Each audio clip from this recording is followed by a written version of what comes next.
this project's a little bit crazy. We've got a service centre in the back of a bus. Really? You've got all that in a bus? I mean, how big is this bus? Fitting a mobile service centre in the back of a bus is no easy task, but Service New South Wales is up to the challenge. There's a lot of areas that we just can't get a touch point into. They might travel in for an hour and a half just to do one transaction that needs to be a face-to-face transaction. From the get-go, we knew that we wanted to offer the whole range of services that we offer in a regular service centre inside the back of a bus. Driver test, driver knowledge test, a full complement of digital transactions and over 40 government rebates. We needed to consider exactly what we required inside the bus in order to be able to provide that full service. There's a defib on there, there's a duress device, there are security cameras, both internal and external. Our digital computers, CSR counter, the knowledge test computer, eyesight test charts. I've got a big challenge ahead of me, pulling a team together and keeping everyone really motivated and focused. So they reached out to local company Amtech to make it a reality. The last time we saw this, it was... nothing was happening. Nothing was happening, but it looked really neat inside. But what do you have for us today? So this time we just had a baby, so just the second one. Wow, so this is our new one. I'm Arthur from Amtech, been around for about 20 years. We modify vehicles to specific requirements. We all must always have a genuine commitment towards the customers and their needs, regardless of how crazy they may sound. I don't even want to think about it, to be honest. We're just going to get it done.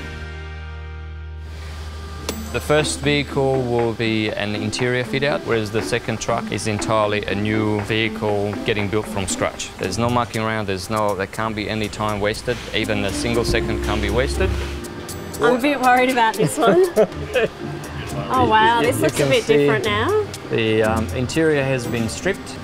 The first truck was built as a 27-seat bus, so we had to remove all the seats, free up the entire cabin in the back, and then start planning for a mobile office. This vehicle with this setup and the powered ramp is the only one in Australia.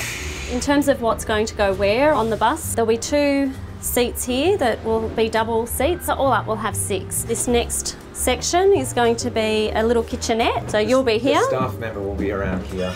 And I'll be around serving here, the customer, serving doing me. your eyesight test up that way. Perfect, and taking a photo of me here. The biggest challenge was to keep the vehicle floor height as low as possible. It would be much more difficult trying to get customers on board of a truck like that. It has nearly 1.2 metres. Unfortunately, not everything goes to plan. Nah, that's not going to work. 7th of January is way too late. So either we arrange our own courier or we pick it up. What's the earliest? We send one of our staffs to help. All right, just had a phone call that I didn't really want to receive. The supplier couldn't deliver the material on time because of Christmas closures. Unfortunately, they had to close down before they could deliver the order. During the Christmas break, we can have people using that material to continue with the build. So I just have to try to figure out what to do.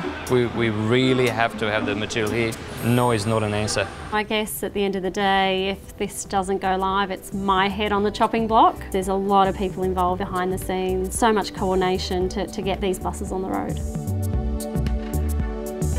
Our job is to wrap a bus. It's basically wrapping a vehicle with the imagery. There's a lot of Photoshop work, there's a lot of attention to detail. We have to make sure that the configuration and the dimensions are absolutely spot on.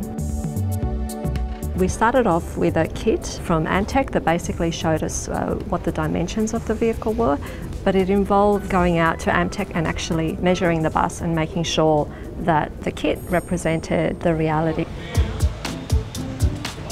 So there's a lot to do. I'm a bit worried, but look, I guess the pressure's on Arthur and his team, the pressure's on our team as well. We've got a lot to finish. Everything is a challenge with it. Every single area, electrical, fit out, building the seats, the colours we have, air conditioning. We know it's possible, so yeah, we'll make it happen.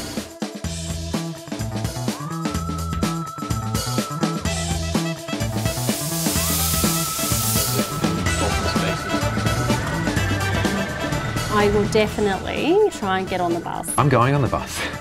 I'm getting on that bus in the first road trip, so I'll see you there.